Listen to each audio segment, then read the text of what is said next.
Hey guys, it's Frankie here at Hope Artist Village in Pawtucket, and in today's episode we do the espionage spy mission in Foxboro at 5 Wits, and we have a student film and we have lots of fun stuff here at the village, or Hope Artist Village, so stick around.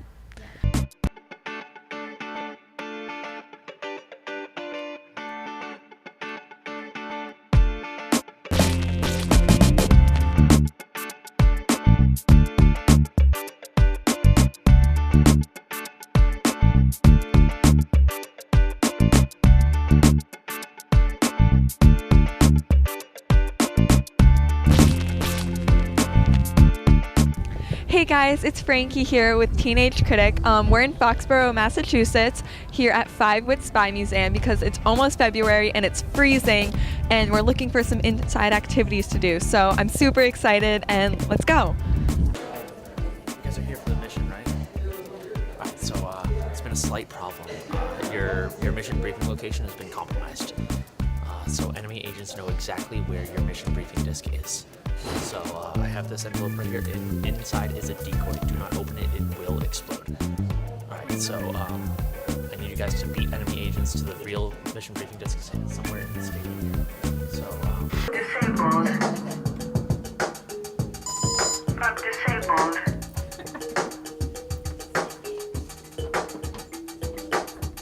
I used to go on Facebook! Yes! So cool. Great! You see anything you like so far? Okay, good communication skills, Not excellent! disabled. What's happening? What are you guys doing?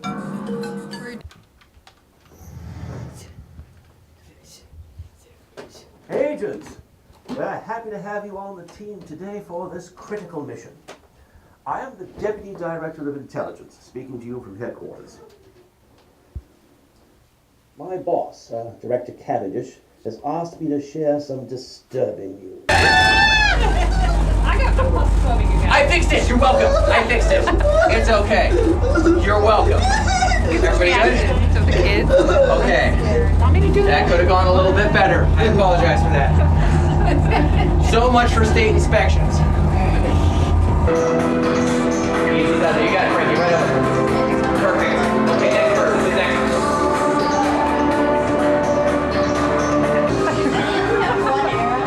Yeah!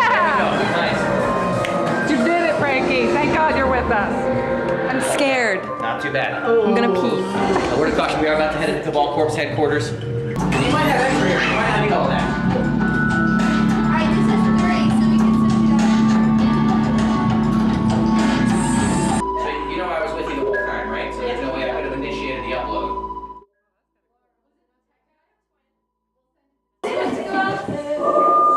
Where are you going? Let's figure out who the mole is.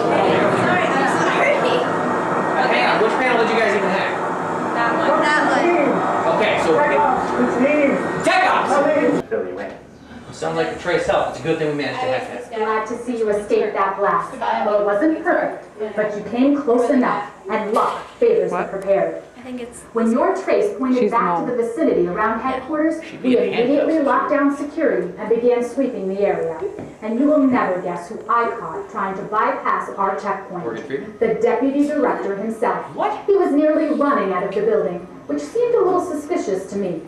Hey guys, it's Michaela from Teenage Critic, and today I'm here with Zephyr, and we're at 5 Wits in Foxboro, Massachusetts. We just went through the Espionage show, and right now, as you can see, we're in front of the 2,000 Leagues Under the Sea, 20,000 Leagues Under the Sea. We're in front of that set. So could you tell us a little bit more about your job here? Sure.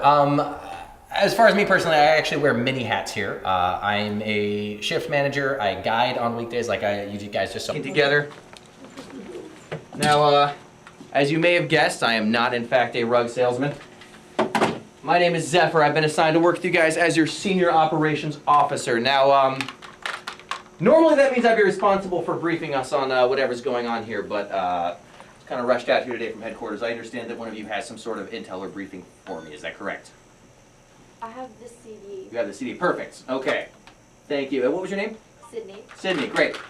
Thanks for holding on to that, Sydney. If anything bad had happened to it, it would have been entirely your fault. So, And then I also do some of the technical maintenance on the shows as well. You know, we get a very large amount of traffic, so every so often something will have to be looked at or inspected or fixed, and that's my job when it comes up. So you guys have two shows here, Espionage and 20,000 Leagues Under the Sea. Do those ever switch out? Like, do you get new shows? These shows are actually both permanent installations. They are here to stay for as long as we're here. But that doesn't necessarily mean that they're exactly the same every time. For instance, the show that you guys saw today, Espionage, actually has 5 different endings. You guys got one of the good endings. Those endings will vary based on how well you do. And also the puzzles are not necessarily going to be exactly the same every time, like some of the solutions are randomly generated based on your input. This is so scary. Woo! I know. I thought he was like, tell us if you hear a guard. And I was like, oh, I'm going to hear someone and I'm going to freak out. Watch the blade. This could be a little bit dicey. Cool shot. Awesome. Right, straight to the main door into the lab. Should take us inside. Around there. And no, go ahead and get close. We should try to fix it. Fine. And then if you want to maybe keep in that way. Let's make them all go. We'll all die together. It's not exploding. You guys might want to take a look at this. Fine, just get out, get in the bunker. Go.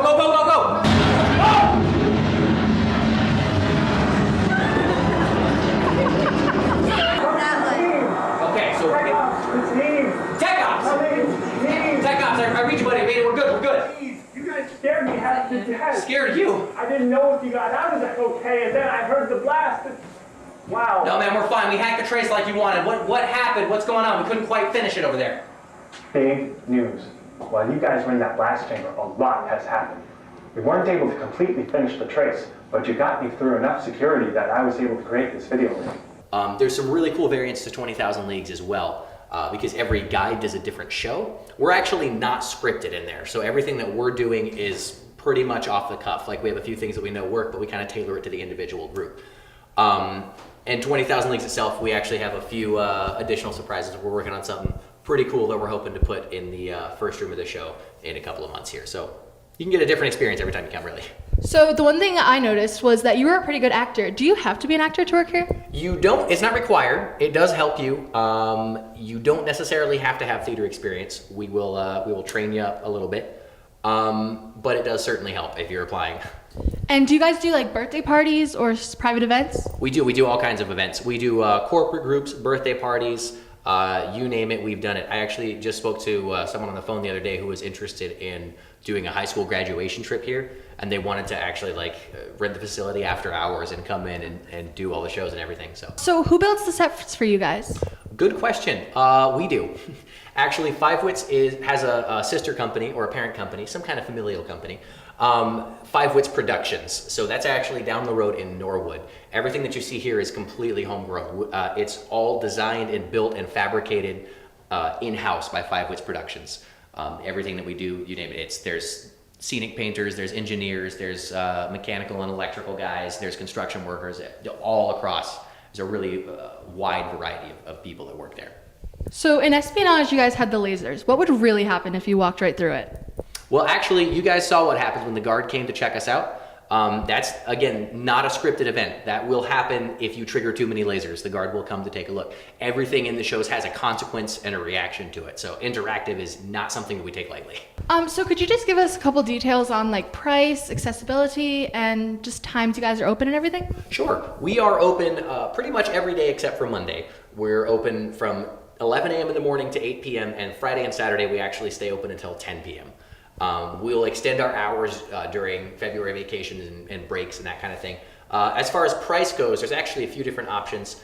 To do a single show, the ticket is $18 for adults or $14 for children 12 and under. We actually have a combo ticket, which saves you a little bit of money. That's the best deal you can get. That's both shows for $28 for adults and $23 for kids. You can even split that up over 2 different days. As far as accessibility, it's really all across the board. Both of the shows are ADA compatible. And also you have a guide with you the whole time, so if anything comes up, you can always talk to us. We are overly friendly. And I'm sorry, what else was it you said? Accessibility. Oh, right, and ages. Ages are actually a little bit interesting. It kind of depends on the individual. We generally don't recommend bringing very small children, particularly under the age of 7.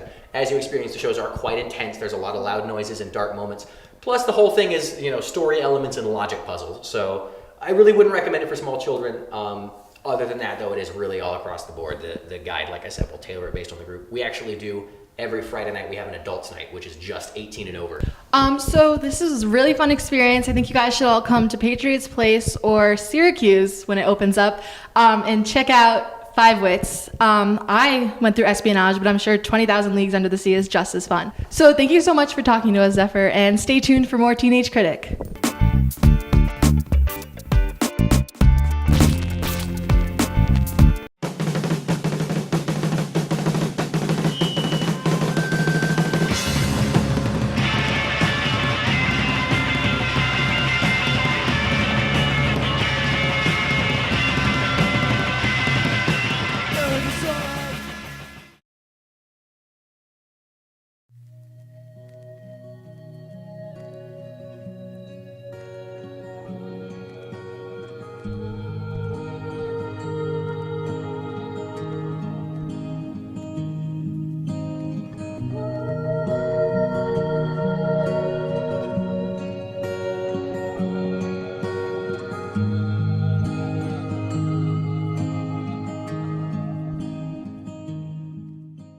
O'clock on Saturday morning, and Rush rang me up and she said, I'm really off. And I went, that's very strong language from Anne. She said the Australian sock and the New Zealand sock had gone.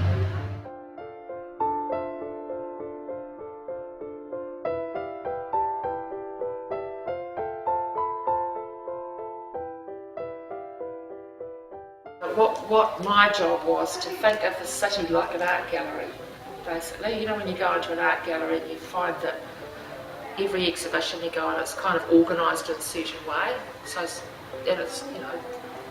we have to think of the city of actually sort of adding focal points, and sometimes you'll see things that are together, and we needed to move them around so that people could get surprised.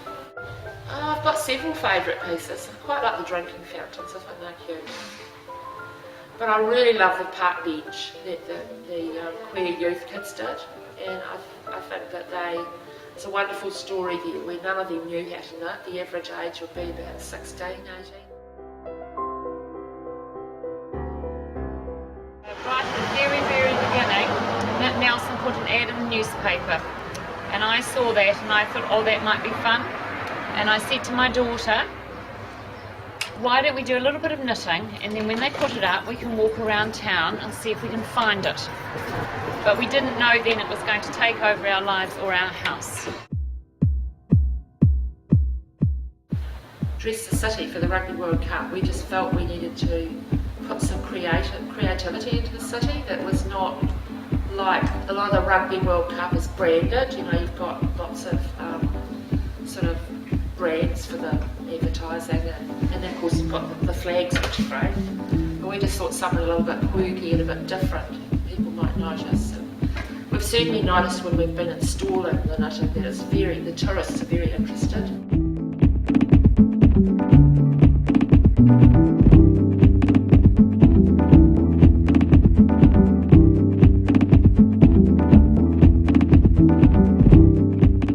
Different, alternative, but yeah, certainly brightens things up, certainly talking point.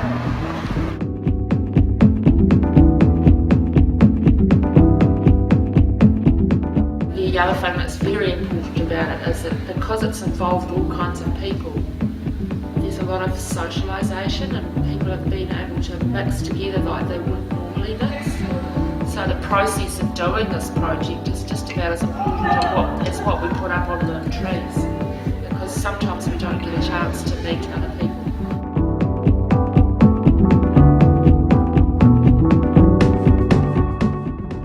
It's more elderly people who, to start with, or a lot of people start with, they heard about it but they didn't understand what it was going to be like. Romano's is really cool because they've done things like knit vegetables and fruit, and they did half a dozen eggs, perfect eggs. Wow. They were just so cool.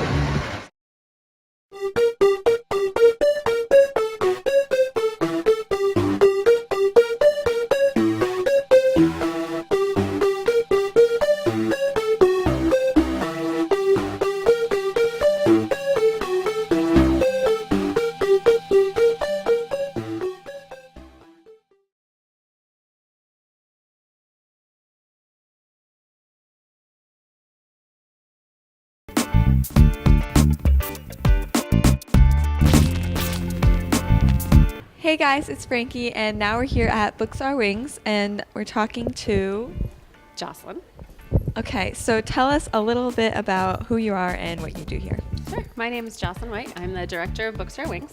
We are a local nonprofit organization. We collect new and gently used children's books, and then we bring those books back out to children in communities around the state.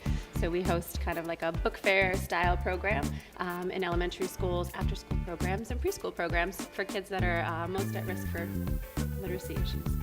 That's really cool. So where do you get all the books? Well, here we actually use here during the farmers market that's here at Hope Artiste. We have that as one of our drop-off locations. So every Saturday from 9 to 1, people can come by and drop off their gently used or new books, children's books specifically. We also host drives with local businesses, organizations such as the United Way of Rhode Island. We work with Bank Rhode Island.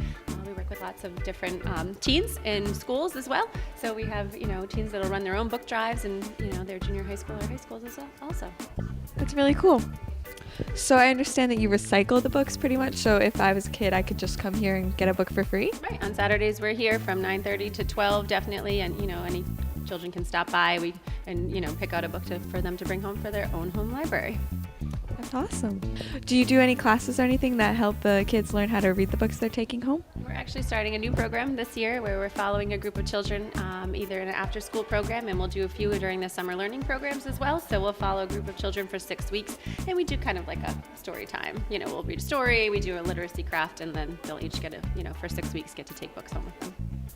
That's so cool. Thank you so much for interviewing with us, Jocelyn. So you guys should definitely come down and grab a book for your kids or donate books to Bookstore Wings. Stick around for what's coming up next.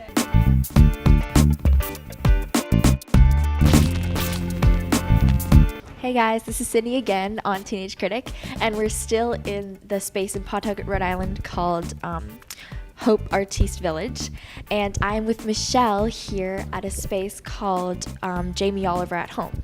So can you tell me a little bit about who you are and what your store offers? Sure. Hi, I'm Michelle Gerasoli. I'm the Creative Marketing Director for Jamie Oliver at Home. And this space is our U.S. headquarters. We're building the first business for Jamie Oliver, who's a British television chef, a food activist, an entrepreneur. He's got 17 businesses around the world, and this is his first U.S. business. And what we do is help people set up their own Jamie Oliver at Home business selling his beautiful cookware, which we have here in our showroom. And for people watching who don't know who Jamie Oliver is, can you kind of say who he is and why he's famous, sort of? Sure. Jamie became discovered at the age of 21 cooking in a restaurant. He grew up in a pub, in his parents' pub, and he's been an entertainer and a chef for 17 years now. He was known here as the Naked Chef. Spiky hair, really fun, clever, charming. He cooks with basic ingredients, real food, not processed food. And he came here in 2010 to West Virginia and did a show called The Food Revolution, which he helped the town of Huntington, West Virginia to eat more healthy in the schools, in the community, and he's well loved among many, and we're carrying forward his mission of better food for a better life. And what can you find around this U.S. headquarters of Jamie Oliver at Home? Oh, sure. Well, I should start with our whiteboard wall, which is where all of our activity gets mapped out. In our showroom, we have our antipasti platter and some of our American oak products, all of my office stuff, which you can skip over. Over here is our terracotta line, our teapots, our vintage ceramics, and then all of our dining ware and cookware. We have 6 categories of beautiful products that we've brought here from the UK that are artisan products made all over the world, Portugal, Italy, China, and one of my favorite products is this Jersey cereal bowl, which was designed by an American woman. And this is a product that he uses in his own home with his own family. He's got 4 little kids. And so we're really excited to be here in the Hope Artiste Village. We love Rhode Island, and it's our first year. We haven't been in business 1 full year yet. So just a startup, but we're in 23 states, and we have about 85 consultants. So So exciting. So are you a chef yourself? You know what? I cook for my family. I love to cook, but that was not part of the deal. I have a background in online marketing and business and startups, so I do love to cook though, and I do get inspired by all of Jamie's fun FoodTube videos, which I don't like to do cookbooks because it's too precise. But I just watch him cook on TV and then I try it at home, and it's a lot of fun. That's awesome. Thank you so much for talking to us.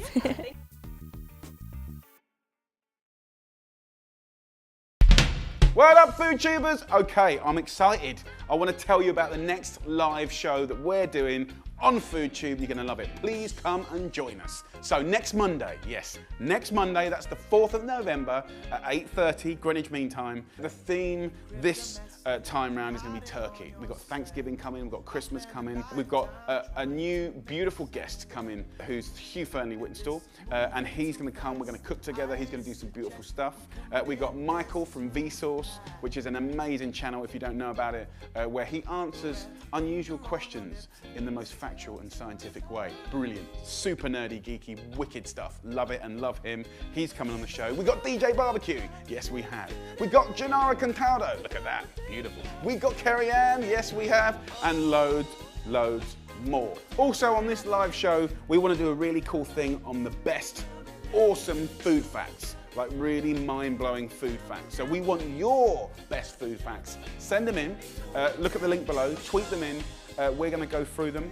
Michael from Vsauce, who's our very clever friend on the team, will be verifying everything, and we'll be discussing some of the best. Okay, guys, see you next week, Monday night, 8:30, November the 4th, for the live show. You're going to love it.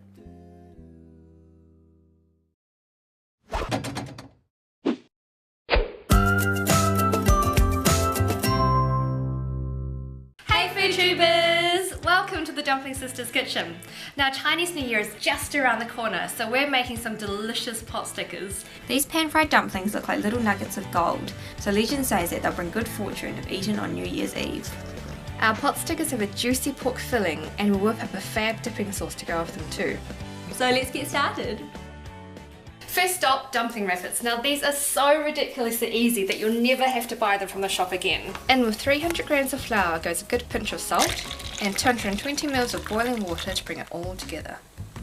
Now this is a neat little trick to stop the wrappers from being too sticky, but do take your time because the dough is scorching hot. Try getting your chopsticks in there too. Think of them as useful tools that take you from kitchen to dinner table. Now to work on those arm muscles. Knead the dough for about 10 minutes until silky smooth. Now before we let this baby rest, we're going to chop him up into two, then form each half into a bagel. This is our little secret for making all our pot stickers the same size.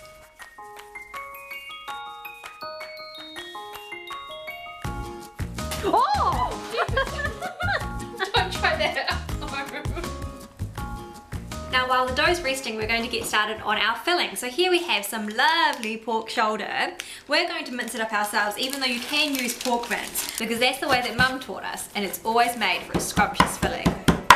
Give it a good bash up with your cleaver. 300 grams of pork shoulder should make 32 dumplings. To tenderize the meat, we're just going to chuck in a little bit of baking soda and corn flour. These two are magic ingredients in the Chinese kitchen. The baking soda breaks down the tough proteins in meat, while the corn flour creates a velvety mouthfeel. Then salt, sugar, and a wee bit of white pepper. Then to plump everything up, we're just going to chuck in some water, bit of Shaoxing rice wine, dark soy, light soy, and sesame oil. Then just grab your chopsticks and give it a good mix. And to make our dumplings a complete meal, we're going to chuck in a wee bit of leafy bok choy as well.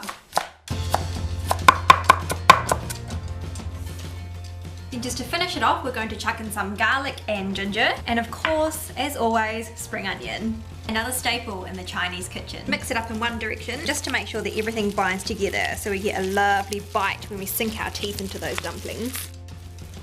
Right, these babies are ready to go. Through the middle, line the halves up, then keep dividing until you get 16 pieces.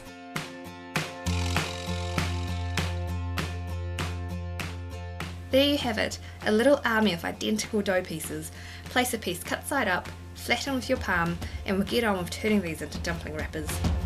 Now arm yourself with a rolling pin, the skinnier the better. If you're right-handed, that's where the rolling pin will be. Here we go. Roll, twist with your left hand, roll, twist with your left hand, roll, twist, roll, twist, roll, twist, roll, twist, and just keep going. Time to get our wrap on. So start by making a cradle with your hand for the dumpling wrapper, then grab some filling and pop it in the middle. Smooth down the top, then fold it over with your thumb in the middle. Give it a wee pinch at the end before guiding it over and folding with your thumb and index finger. And again, making sure to pinch as you go along, all the way until the end, when you're left with a lovely crescent shape. We could do like ghost. Yeah. This is good for date night. Perfect for date night. Lovely. You mean like longingly into each other's eyes? Ooh. Put your thumb in there. Get a frying pan with a tight-fitting lid, put onto a medium heat and a splash of veg oil. Let's get these bad boys in. Nestle them in really tightly around the pan. Big spoon, little spoon.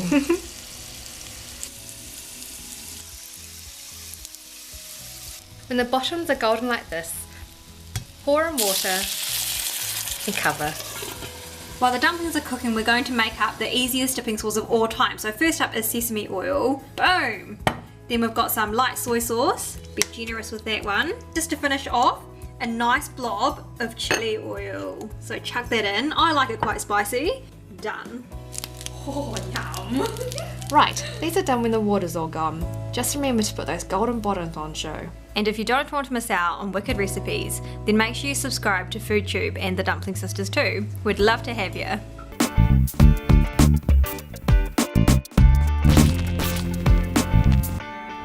Hey guys, we've had a lot of fun here at Hope Artist Village in Pawtucket. It was so much fun. We had a great time.